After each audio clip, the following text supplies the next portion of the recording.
don't forget. Some things mustn't be forgotten. The shadow hunting me. I must hurry. My name is Daniel. I live in London at Mayfair. What have I done? This is crazy. Don't forget. Don't forget. I must stop him. Focus.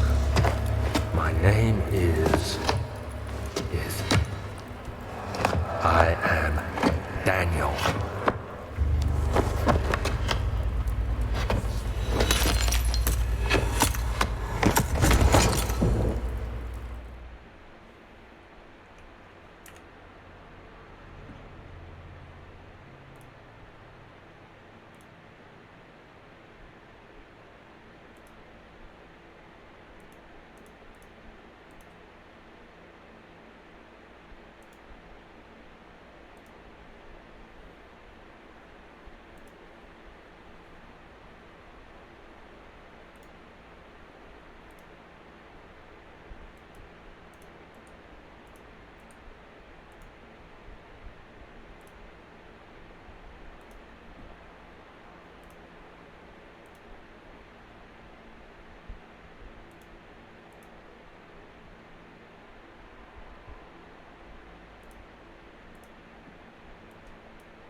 Follow the liquor trail and find its source.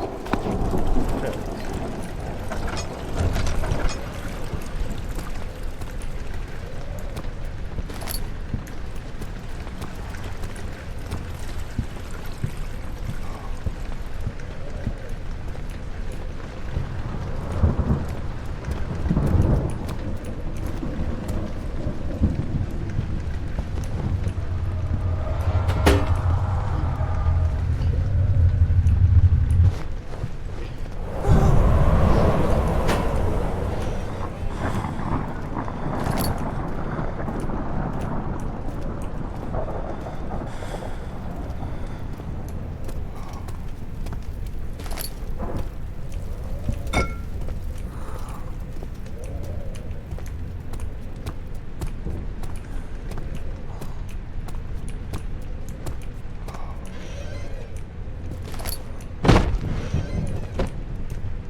19th of August, 1839.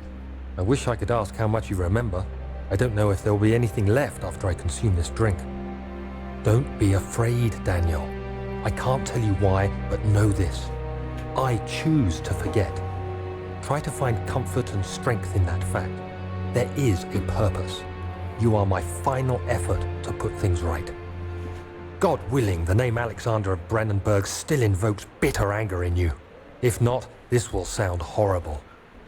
Go to the inner sanctum, find Alexander, and kill him. His body is old and weak, and yours, young and strong. He will be no match for you. One last thing. A shadow is following you. It's a living nightmare, breaking down reality. I have tried everything, and there is no way to fight back. You need to escape it as long as you can. Redeem us both, Daniel. Descend into the darkness where Alexander waits and murder him. Your former self, Daniel.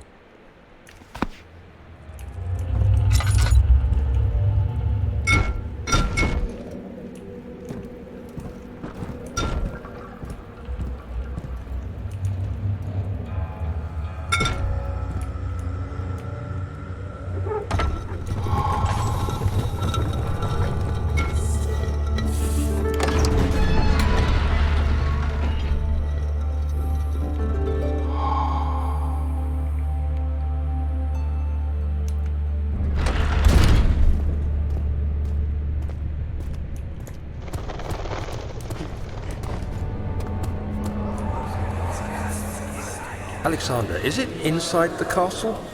In a manner of speaking. Come, bring the lamp. You've been to the refinery, have you not? I don't believe I have. Is it connected to the... what did you call it? The inner sanctum. My most precious chamber, Daniel.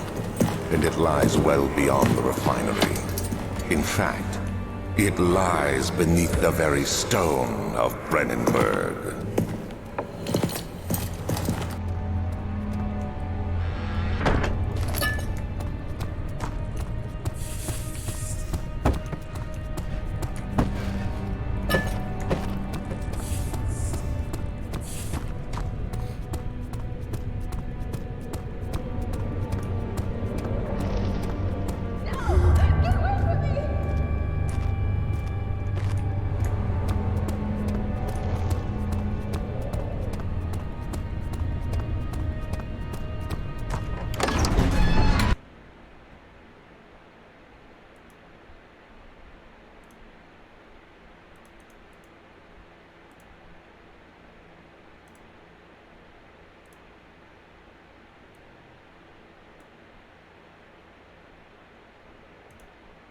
Hey.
16th of May, 1839.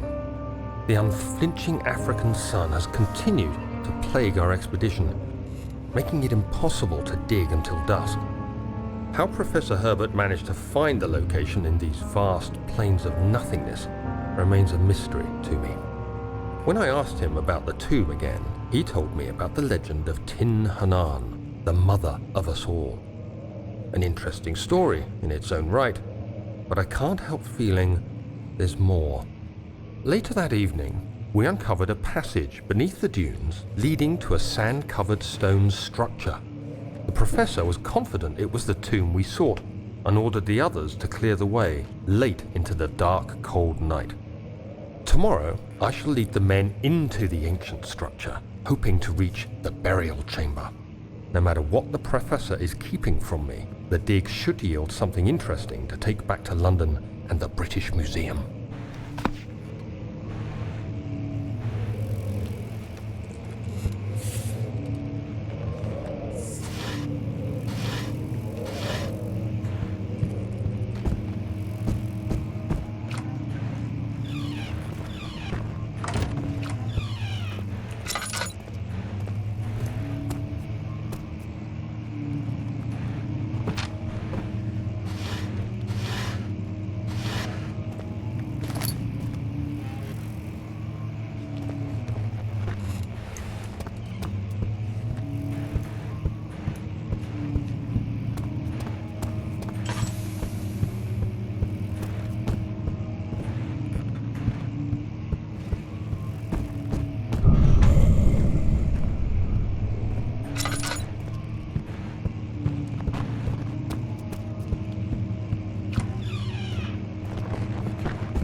"17th of May, 1839.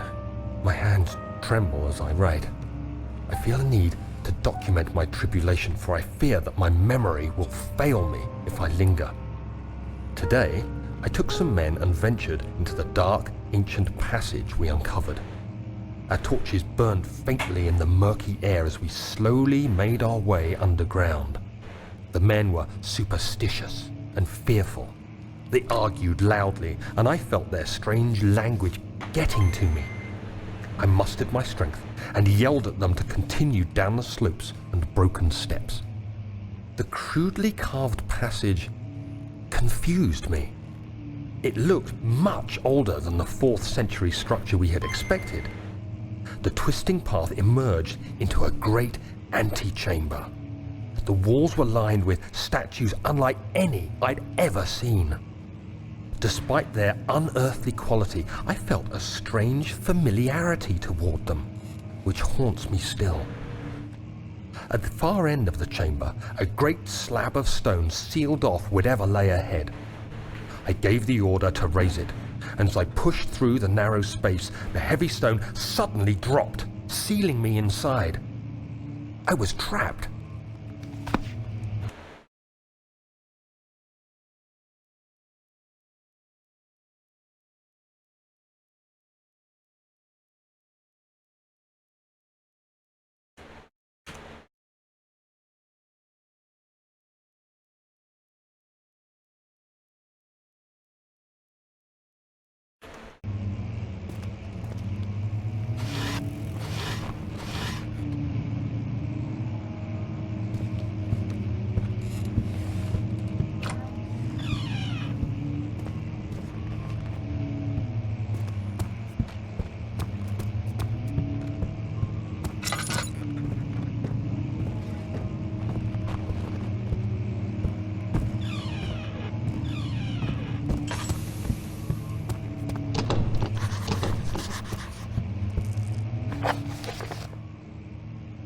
The door leading to the local history room is locked. Is there another entrance?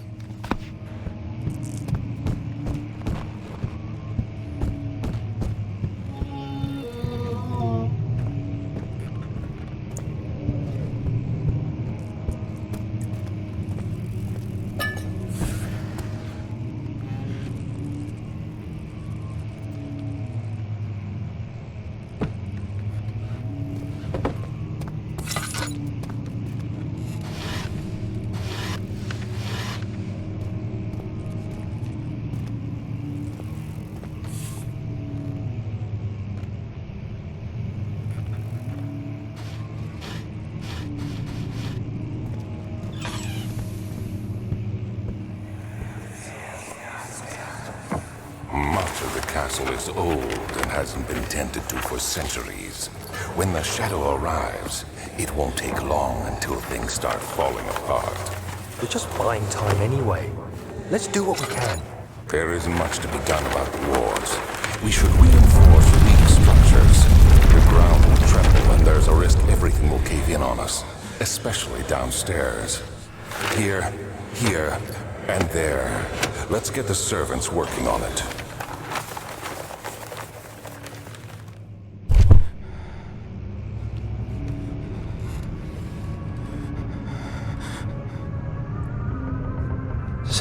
May 1839.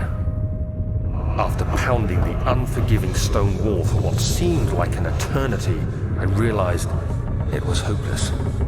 I was trapped. I fell to the ground, gasping for air, trying to focus. That's when I saw a faint blue shimmer. My weakened body was heavy to carry, but I managed to push myself toward the enchanting light. It was waiting for me. Enclosed in dark nothingness, I felt myself drawn to the mystic light. I reached out, closing it in my hands. The faint glow escaped my fingers and began to spark brightly and spirit me away, unlocking alien memories of spiraling towers, endless deserts, and impossible geometry. The next thing I can remember is the grating sound of stone being lifted, the voices of the Arabs pulling me to safety, and grasped firmly in my hands was the broken pieces of a most peculiar relic.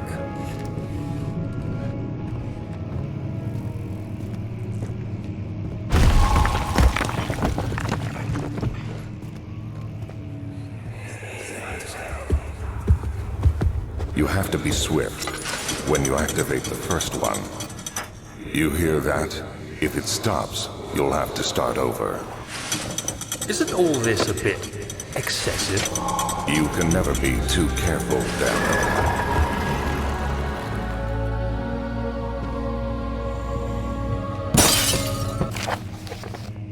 Local folklore. Alstad and Brennenburg Castle, 1801, another region rich with its lore, is Alstad, deep within the East Prussian woods. For centuries there have been stories surrounding the hamlet and its neighbour, Castle Brennenburg. The quiet forest-clad mountains, dressed with scattered lakes, is as picturesque as can be, albeit the area is haunted by the dark. Ask any local and you'll hear proof of the widespread superstition. All travellers should indulge themselves in such conversations, since it will certainly serve as exciting entertainment. All of them have their own twists on the tales, but there are some motives that keep reappearing. Gatherers, a visit undone, immortal baron.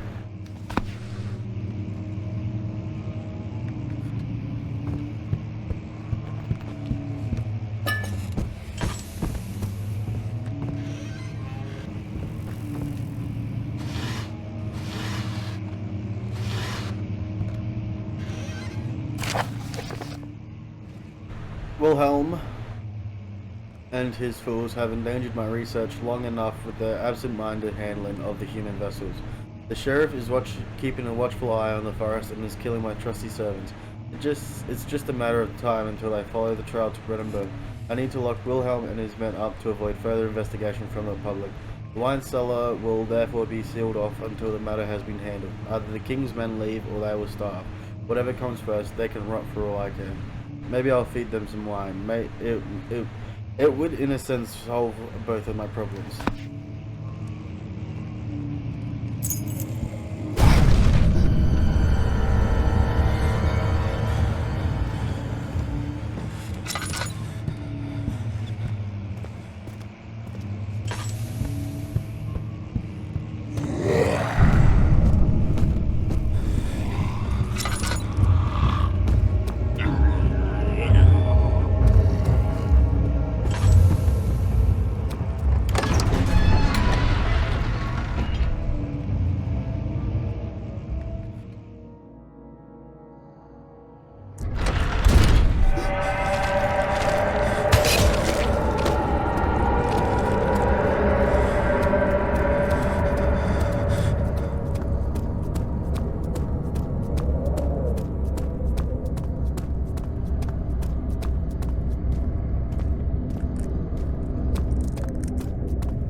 go. Who cares? He left us enough wine to last us a lifetime. Or at least until tomorrow.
What's happening?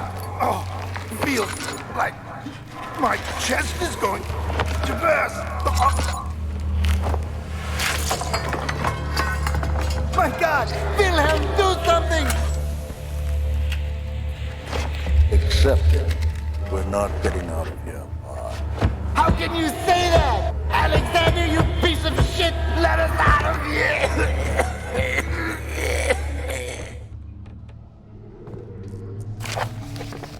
My name is Wilhelm, House of Garrick. These are my final words, my confession and testament. 2 years ago, I was summoned to the castle Brennenburg.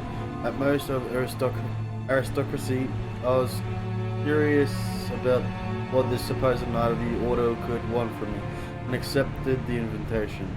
The Baron was friendly and offered me a proposition. It dawned on me that the nature of the contract was sordid, and that the reason I was chosen was because of the follies of my past, and not the honors I've been rewarded with during my time as a soldier. I was to kidnap healthy humans upon his slightest whim, to do so without asking questions. In return, he would attest to my character at the royal court, advancing my position with noble society. I'd like to claim that I struggled with my decision, but it came swiftly and I accepted wholeheartedly. Ever since that day, I've brought men, women, and children to Brennenburg. I can't remember the numbers, but there were many, perhaps even 100, none of whom were ever seen or heard from again. Tonight the Baron invited me and my men down to the wine cellar to celebrate our work. I had my suspicions as we descended the stairs, but he insisted and joined us in a toast. The wine tasted fine, and my men drank without restraint. So begins the punishment for our sins. This Baron has locked us up and returned upstairs. Forgive me for what I have done. I was weak and fell into his diabolical ways. My men are screaming, their skin has been pierced by their own tangled bones. I feel my insides revolt against their God-given nature. Blood has begun to pour from my eyes, and I can no longer.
There should be more coop rats. Let me see. And one part Aquaforce.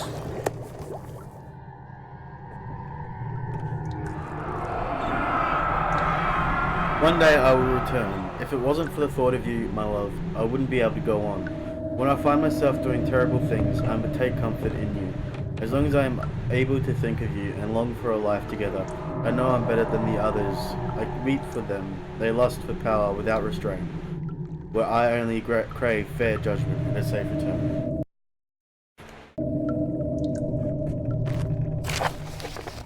This is my third attempt to produce artificial vitae. The former compounds lack the potency I need, but I sense I'm close.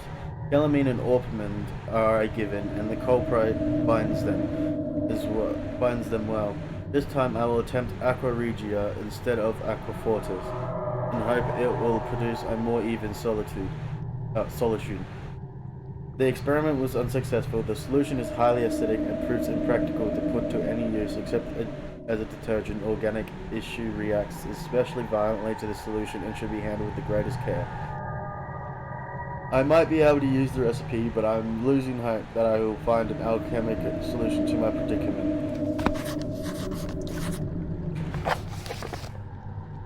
Evidence in the lab has revealed that combining 4 chemicals can create a powerful acid.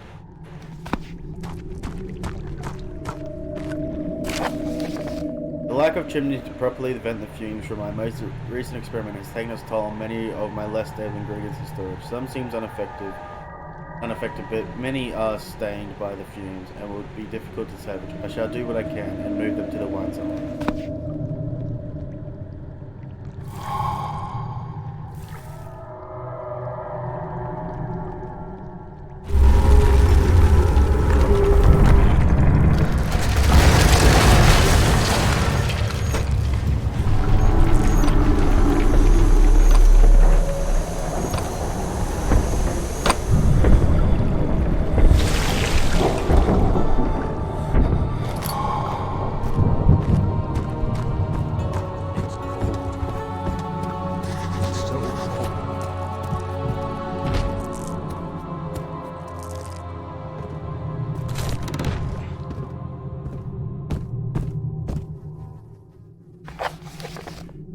The stairs have collapsed. Find a way to climb back up.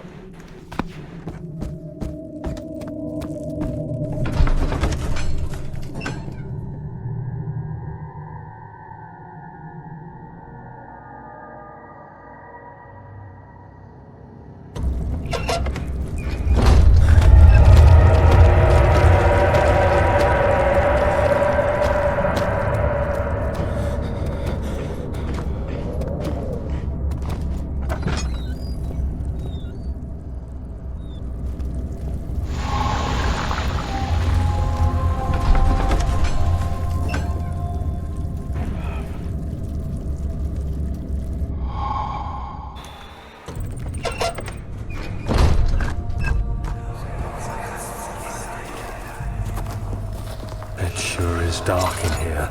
Yes, and there's a good reason for it. But you can light the lamp now if you wish. What's the reason? For the darkness, that is. Stay close. Be careful not to stray. What's the reason? Why is it so dark? Pay attention, Daniel. It's important that you keep going straight and make sure not to stray.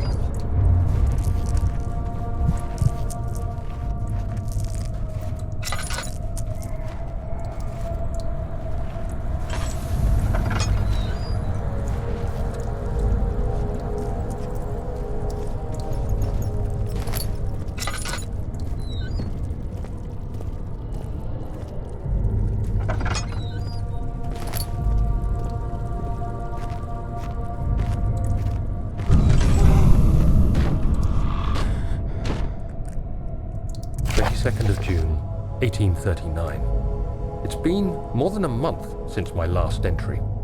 After the event inside the underground chamber in Algeria, Professor Herbert insisted I return to England. He said he didn't want to risk forfeiting the entire expedition lest I took a turn for the worse. An excessive decision, in retrospect. But I'm glad it turned out that way. I found my journal this morning in the haphazard collection of things brought home from Africa. Next to it lay the broken stone orb wrapped in cloth. I tried to assemble it, but couldn't. The pieces wouldn't fit together, as if they weren't from the same object. Could I have imagined it all? Was there ever a complete orb?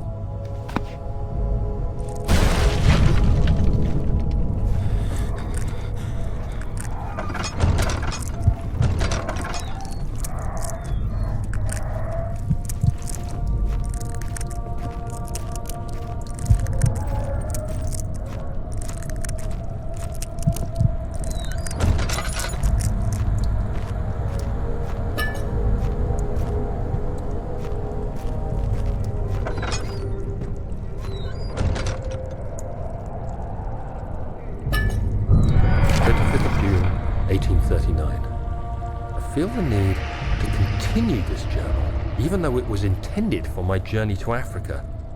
This must be something very important. I just know it. I've taken it upon myself to piece the orb back together, but it's been more difficult than one might think. The pieces are behaving strangely. They seem to change color, shape, and texture, but ever so slightly. Yesterday, I took careful measurements and notated any significant markings. Today, I confirmed my suspicions. They were changing. I was terrified and rushed off to see the finest geologist in London, Sir William Smith. I approached the subject with care and we discussed how rocks change form. He told me about the nature of glass, how it eventually collapses on itself, like ice slowly melting over the course of centuries. Smith eased my mind a bit, but I can't escape the feeling that these shards have otherworldly properties.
my most trusted student and friend Johann Weyer. The most remarkable thing happened as I was travelling through the Prussian woods this summer. I finally found one of the orbs I've been looking for the last 20 odd years.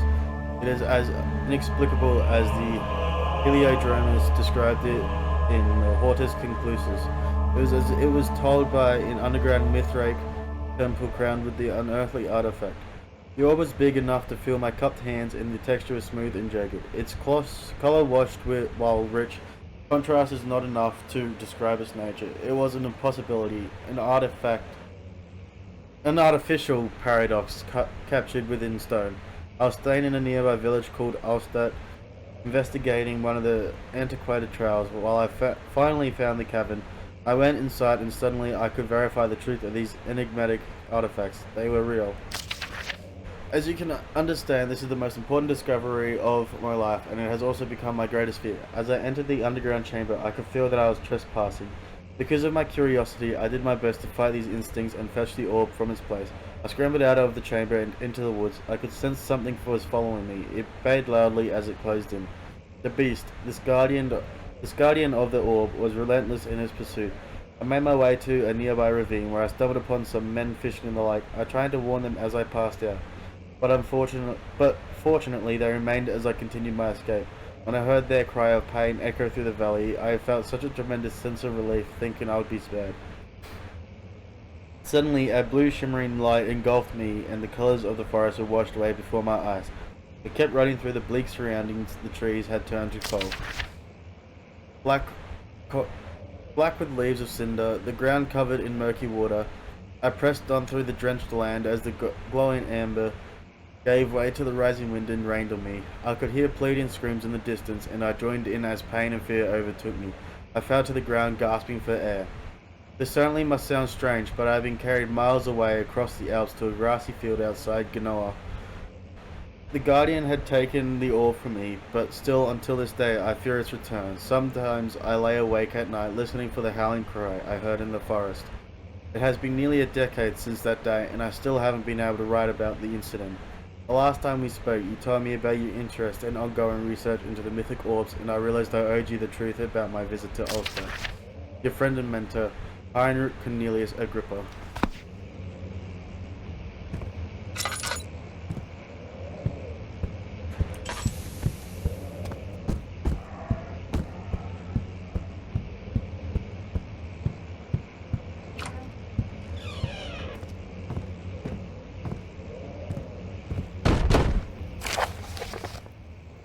After a short study, it is clear that the agitation found among humans can be found in the dog. Fear and pain induce stress, which seems to trigger an endogenous response, causing the animal to burst with energy. I believe that the catalyst is produced in the brain. It is difficult to determine exactly where and what it is, but I can sense it. It reeks of cosmic genesis. There is an inherent problem in harvesting the energy, since the creature is bound to die from the exercise. I must refine this process of torture to enable any real work to be done. More experiments must be performed, but it seems that only human beings are able to produce the amount necessary. It might be their ability to appreciate the severity of the process that ultimately augments the experience of terror.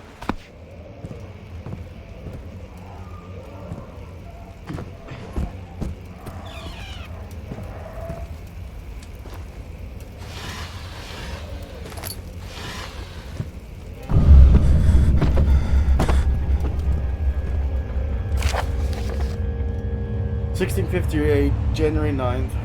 Further disappointment, the antiquarian's latest findings sealed nothing. I'm still unable to grasp the inner workings of life and its relation to the power I sense within it. I shall pursue more books on the subject, but I suspect it will be in vain, since no research has been made in my particular interest. I must attempt to fill that void. Clearly humans emanate more of the energy I seek, but I hope animals will suffice, as they would provide less of a hassle to acquire.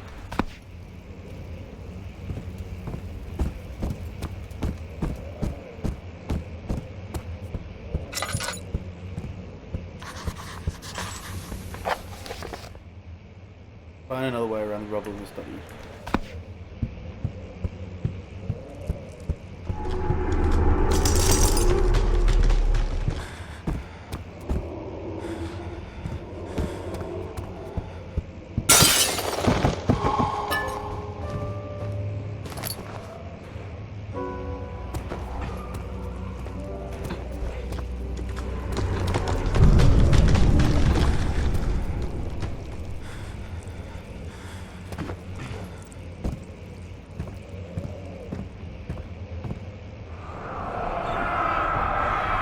When will it be my turn?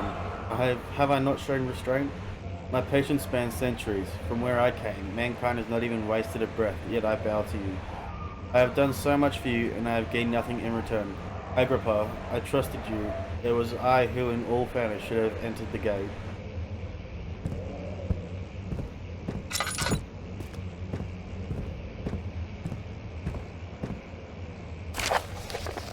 Elevator machine instructions. If the elevator breaks down again, make sure to use the steam engine to build up pressure before channeling it into the machinery. Adjust the levers to get the right amount of pressure upside the chamber. The meters should read up 8 and down 8.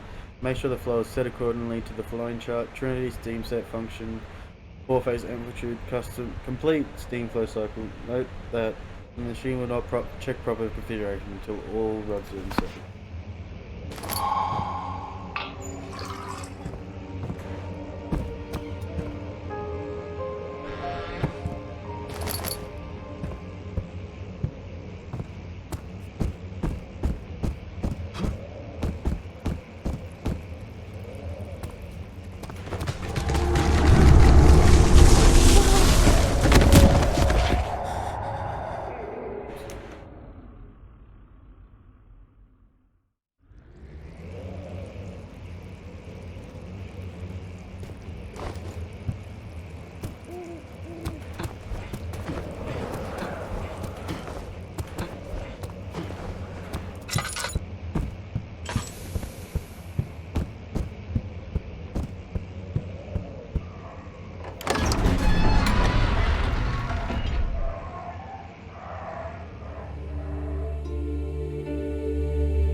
Journals are gone. What would they want with my journal?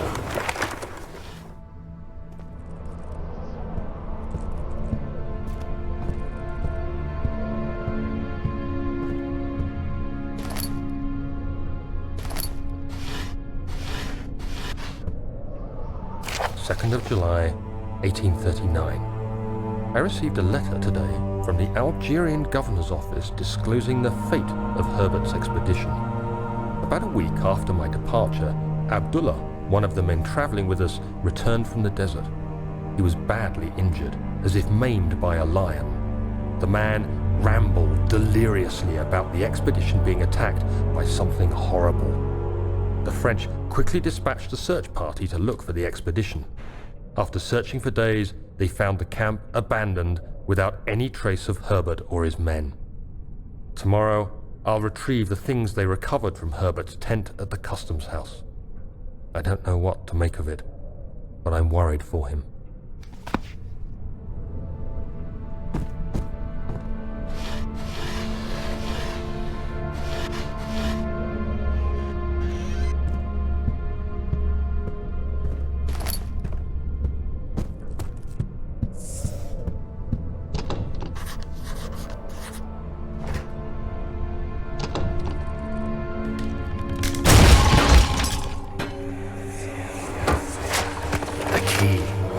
Please, let it be here.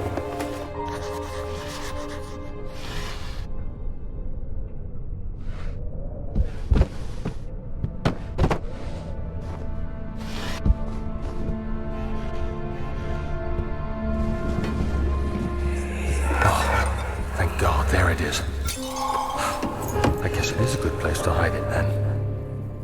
3rd of July, 1839. Today I picked up Herbert's things at the customs house. I dug through the trove of documents he had carried and found a log detailing the expedition. The nature of this text ranged from quick notes to colourful accounts of transpired events. I skimmed the pages, trying to figure out what might have happened. May 17th, the day I was trapped inside the orb chamber, Herbert dryly states, "Recovered Daniel after 1 hour of entrapment." This confused me greatly. I was suffocating within minutes. How could I have lasted an hour? I continued reading the peculiar text. Herbert states his facts without judgment or passion, but suddenly I could read frustration into his text. He pushed his men to investigate the underground tomb, an effort which seems to have strained the minds of his men.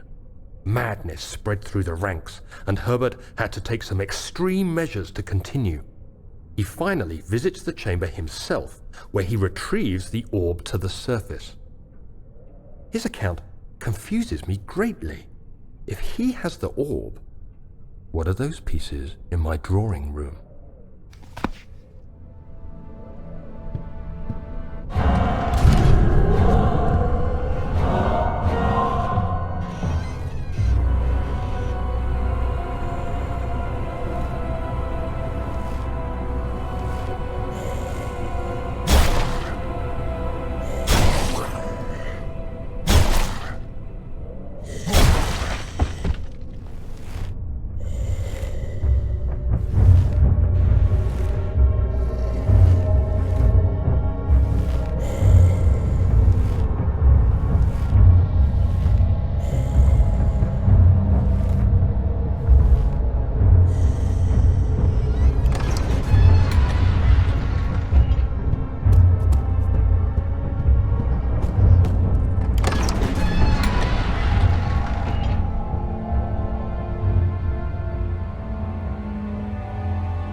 An ascending room. Will it take us to the inner sanctum? It will definitely take care of the vertical part of our journey. So, you have ridden an elevator before? Yes, the Colosseum at Regent's Park has one. It takes you to the gallery where you can view the panorama. Good. This ride might be a little longer, and in the other direction.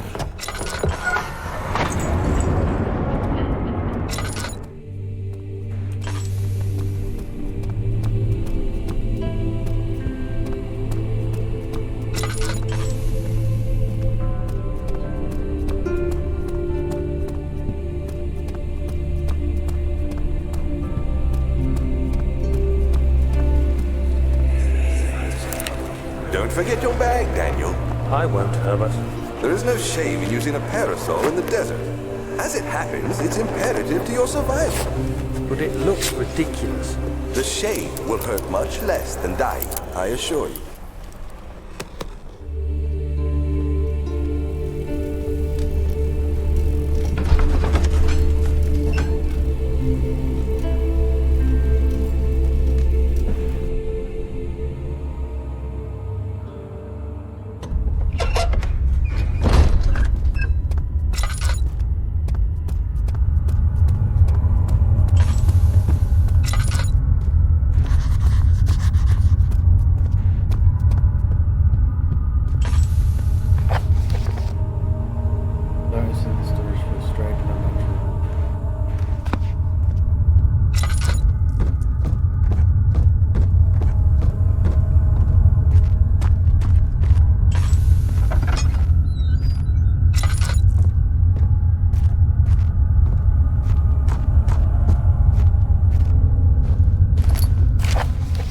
Alexander, I have prepared the explosive you need for clearing the flood drain. I can't stress enough how important it is that mixture is handled with care. Please try to tell your further brain servants this before you go ahead with your plans. The liquids are not by themselves explosive and should be kept separated to avoid further mishaps. I have arranged 2 larger vats in the next room for the ingredients. All you need to do is mix the liquids and you're ready to go. Agrippa.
David and Cinder and the further passage in the storage find a way to get through.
If a full set of 3 rods is unavailable, there is 1 rod in the inner study rooms which might work in case the elevator breaks down again.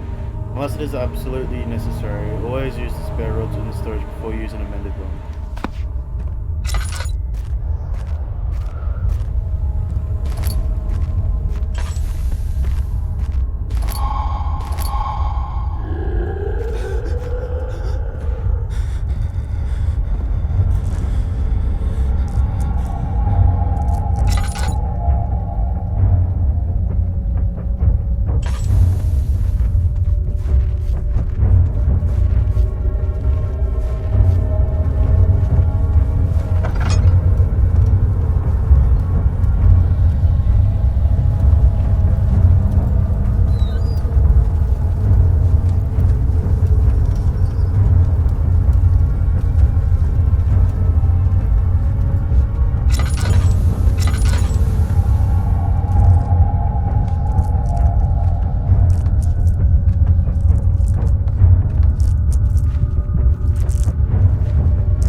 Today, I went to the university looking for answers. I was able to sneak into Herbert's office and pick up an address book along with some relevant textbooks. Professor Taylor at the Faculty of History was very helpful, and I managed to approach the subject of the orbs. The most interesting aspect was the prevalent trace they had left in our culture. The mythic orbs may, in fact, have inspired the globus cruciger, which so many royal regalia holds to this day. In ancient times, the orbs were held by priests as a symbol of the sun and its power. As I was leaving, I overheard a disturbing conversation. Sir William Smith, the geologist, was killed last night. Less than a fortnight had passed since I'd asked for his expertise. I know it's silly, but I can't help feeling responsible somehow.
Note that there are only 2 spare rods left in storage for the elevator machinery. Make sure to only discard the ones which are badly damaged, and keep the others in the inner study room in case all 3 would crack again.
This way. What was that? Forgive me, I should have warned you. One of my responsibilities as a Baron is that of a prison warden. This is where criminals are locked up. Like a dungeon? Very much so. Come, don't linger.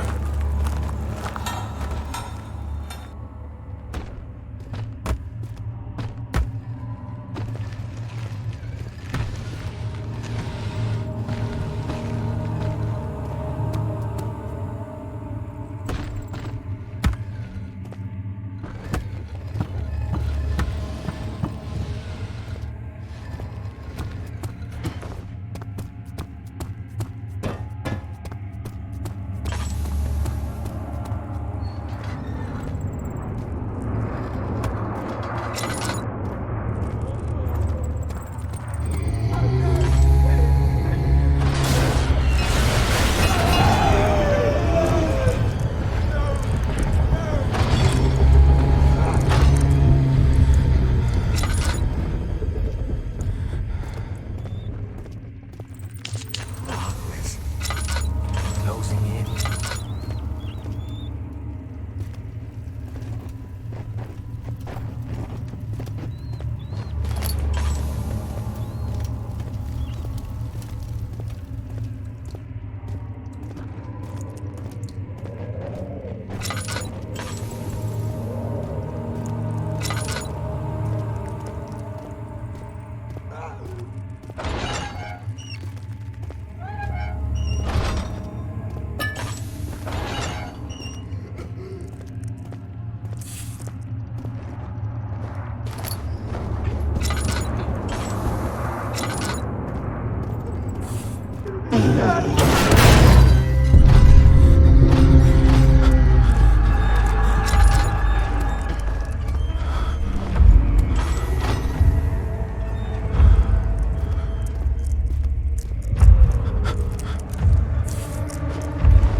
for another way around the barrier.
You must go. Find Gabriel, the Outrider, and tell him to alert the King's men. No, you come too. Please, we don't have time to make the hole any wider. But... Somebody's coming. Hurry! I'll cover the hole with the bed. Everything will be fine. I promise you.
Where is she?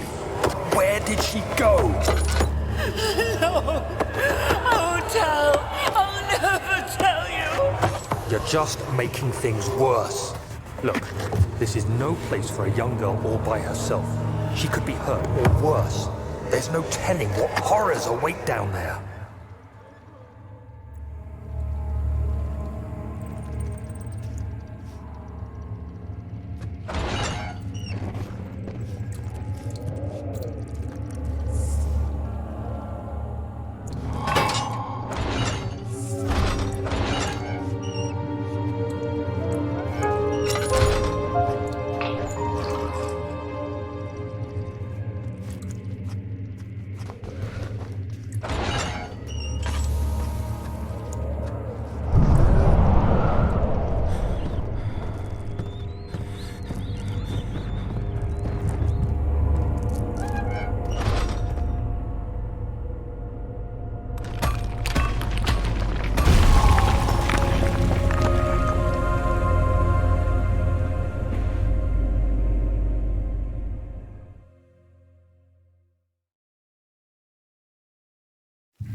question me?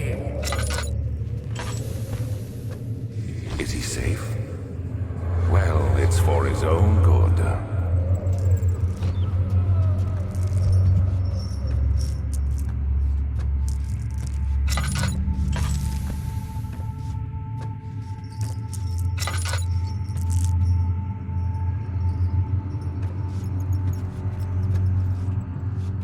Soon we'll be ready. Let there be enough time.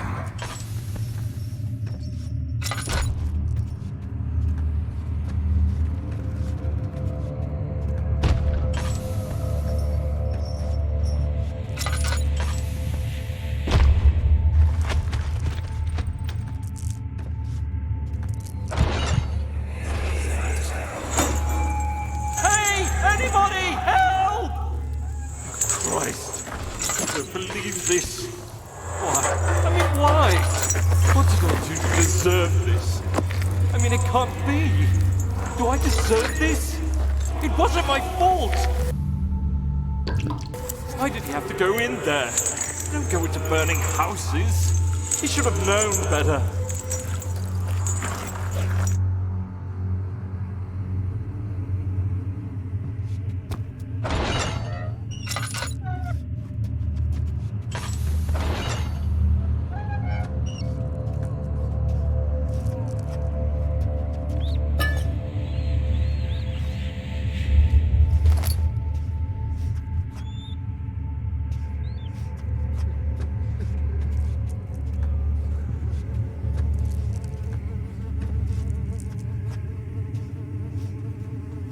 Second of August, 1839. I have arrived at the village of Altstadt. It's a haven in the midst of a vast forest and the last stop before my final destination, Castle Brennenburg. It's late in the evening, and the outrider, who has been with the coach since Bremen, advised me to wait until morning before I venture further. I've arranged for a bed at Der Müller, the village's only inn, and am now waiting for the sun to rise.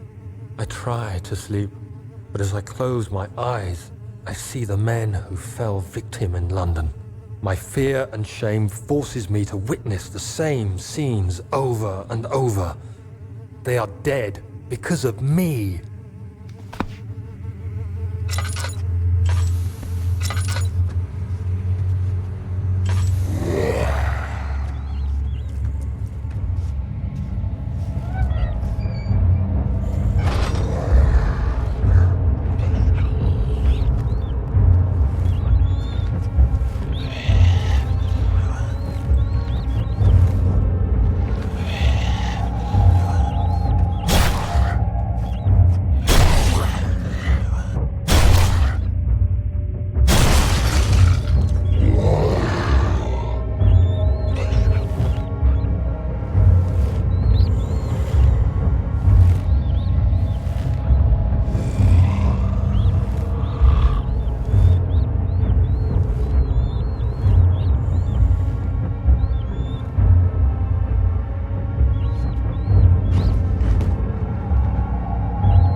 It's too dangerous! I'm telling Gabriel! I doubt that very much.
of August, 1839.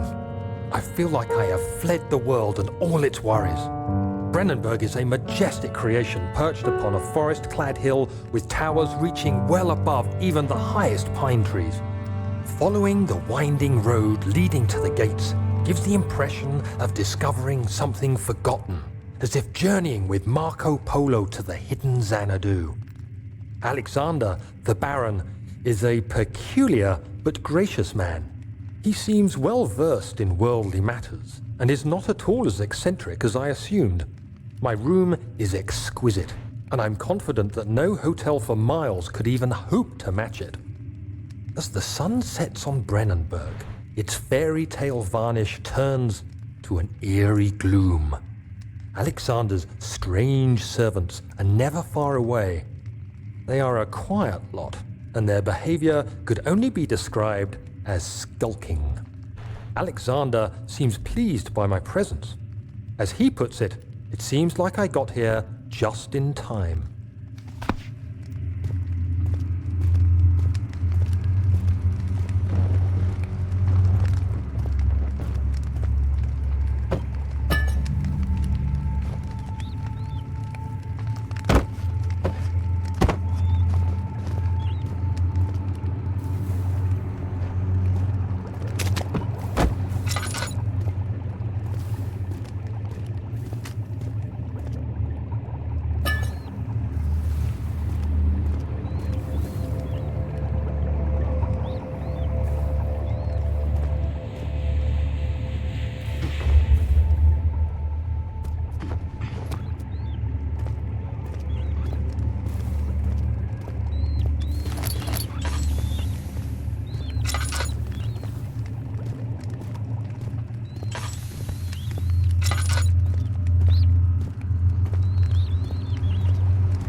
4th of August, 1839. The nightmares woke me in the early morning, and for a moment I forgot where I was. Shortly after, there was a knock on my door. Alexander had heard my screams and asked me to join him in the parlor. As we drank our tea, Alexander began to tell me what he knew. It seems like the orb I found casts a long and dark shadow. It's not only a powerful item, but a dangerous one. Simply by touching it, you invoke the powers within, and if you are too weak to control it, it will devour you. The shadow is a sluggish thing, lagging behind the wielder, killing anyone or anything in its path to reclaim the orb.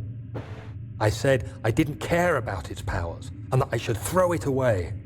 Alexander advised against this, as I'd still be a part of the path to the orb and eventually suffer death. Having the orb, I would at least have the chance to fight back when the time came. I asked Alexander what he meant when he said he could protect me, and he answered that things can be done, but at a price.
So you used the drain sewers as a means of transport?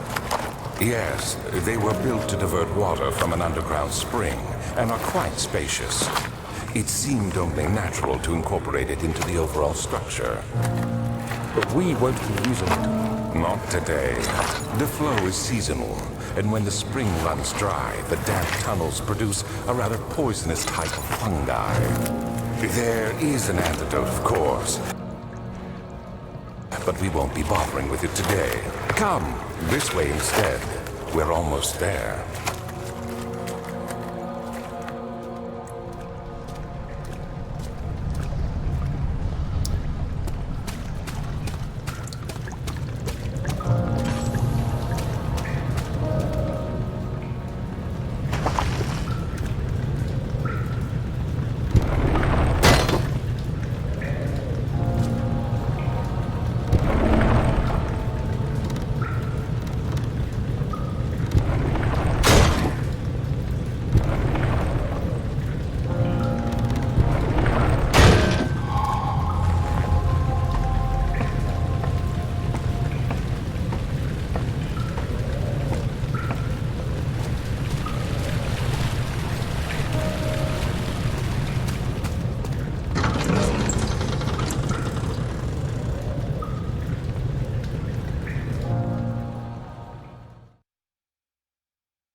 Did we find this place?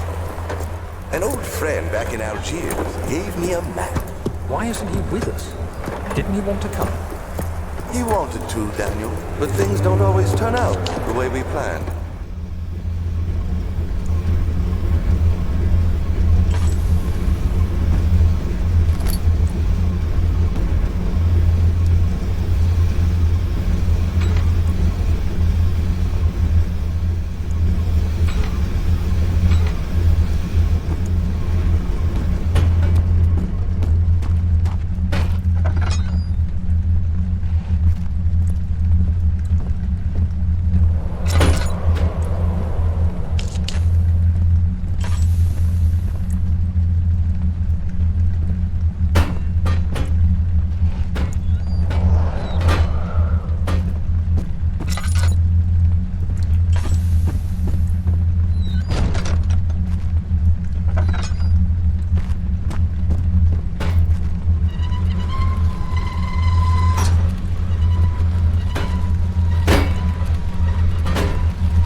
work I have put into this machine is unequaled by the reasoning of any man. The thought that generations of men have passed away since I first attempted to reconstruct the design is most tiring.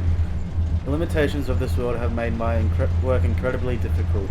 It has forced me to build the thing almost 100 times larger than the delicate contraption it tries to emulate. Not to mention the flow of tame lightning crudely replaced by pressured steam pushing its way through the pipes and turbines. It shames me to think of what the inventor would have thought of my monster.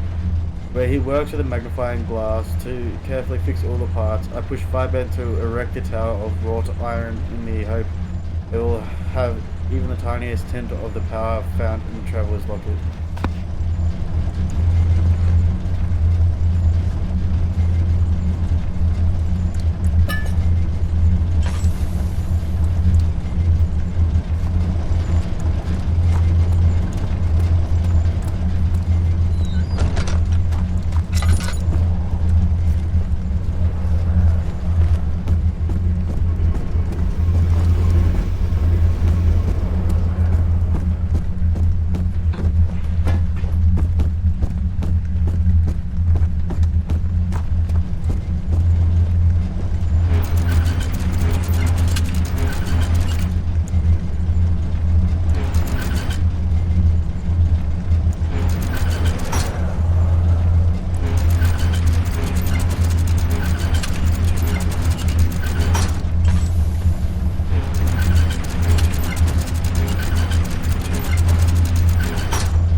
conserving water from the spring. Yes, it enables me to control the water in the drain sewers to some extent. Also, it can be used for all sorts of purposes. Like for drinking? Well, that too. But mostly to run different machines. Ah, like water mills. Exactly.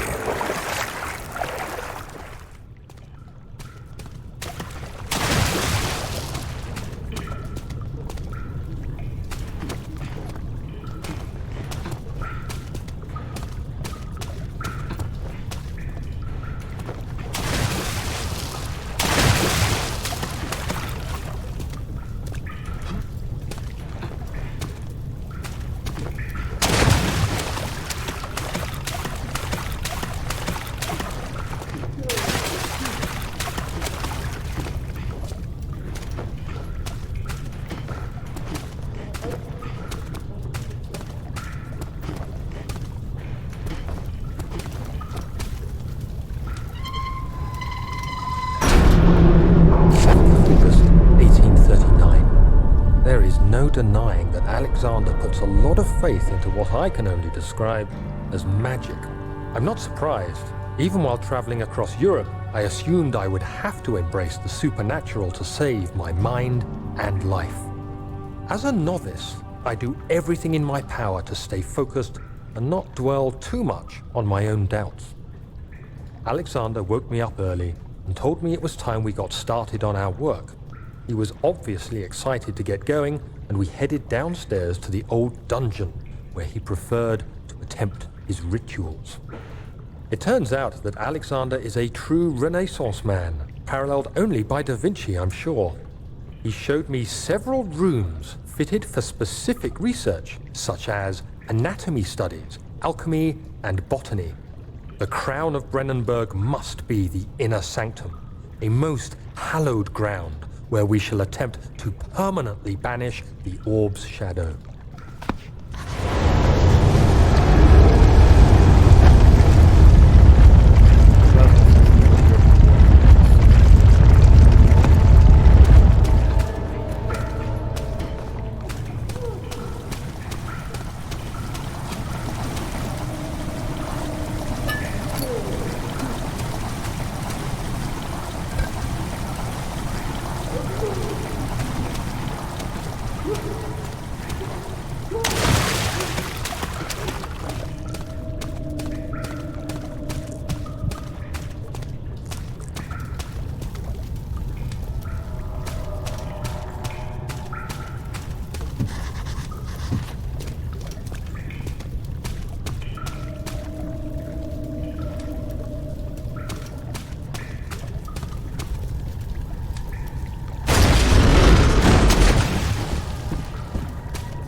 August 1839. I could never be certain until today that I was on the right path.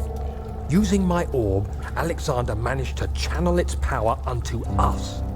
The inner sanctum flared with blue, fiery light, and I could feel the same things I felt in the dark chamber in Algeria.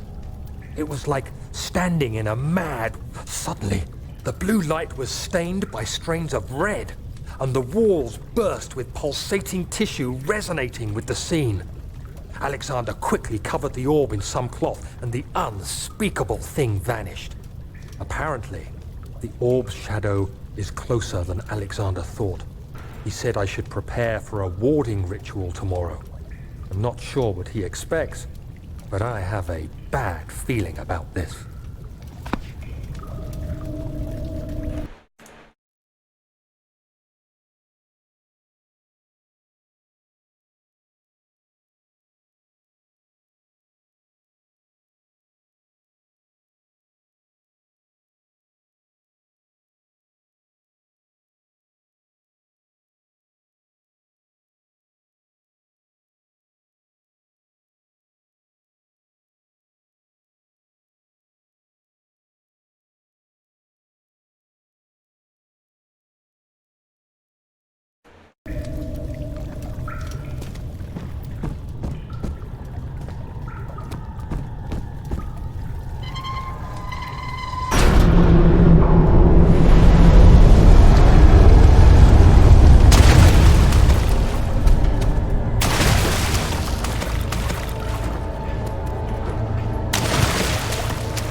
9th of August, 1839. It is still early, and Alexander is busy preparing for the ritual later today. Seeing him this worked up makes me question why. What does he stand to gain? I realize he is curious about it all, but surely there must be more. Is he so foolish he will attempt to tame the power of the orb? I must admit that yesterday, when Alexander flooded the inner sanctum with blue light, I realized we had but graced the orb's true potential. This might turn out to be more than escaping a creeping shadow. It might be the beginning of something truly extraordinary.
Do you see, Daniel?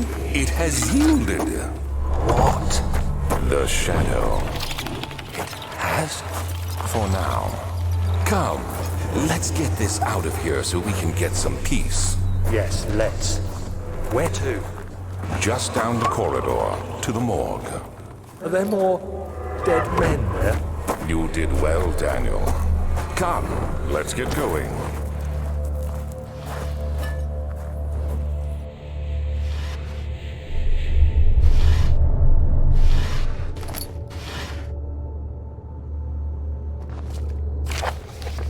The vaccine enabling my men to work in the fungi-ridden sewer is a definite success.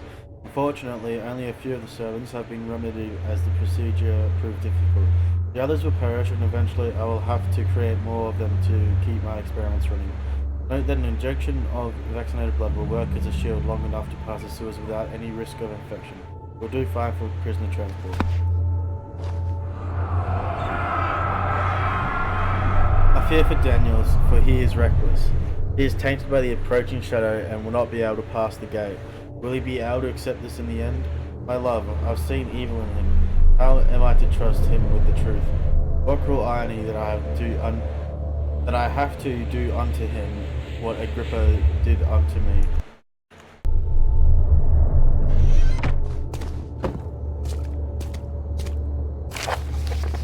The strange deaths among the servants and the prisoners have finally been resolved. It seems that the drain sewer, which has recently been opened up for use as a means of transport, is plagued by peculiar poisonous fungi.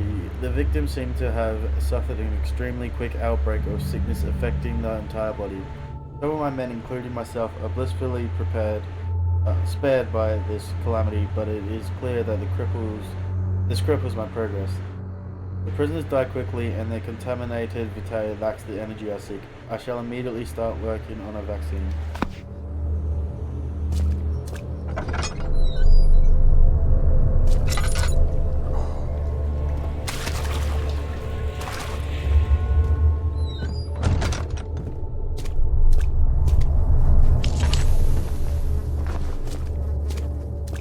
I hear you breathing, Daniel. Do you hear me? Have you changed your mind?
What happened? Why are all these dead? Where am I? What's happening? Help! Anybody! Help!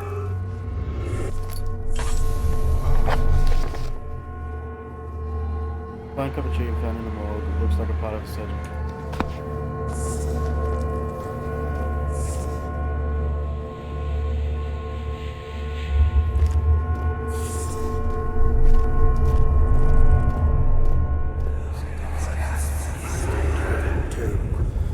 3 days now. This is ridiculous. Why doesn't someone get to this room? Hey! Anybody! Am I all alone here? Help! Help! I'm so tired. If I sleep, will I wake from this nightmare? If not, I pray my Heavenly Father will take me in my sleep.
Deserved it, that little bitch.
happening?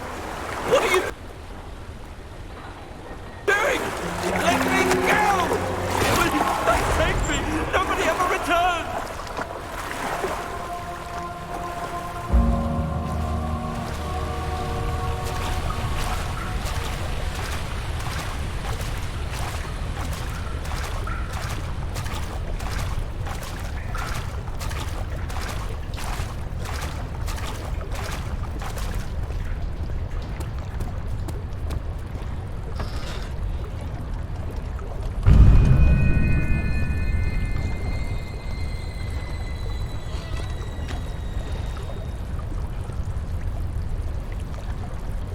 Daniel, turn around this instant.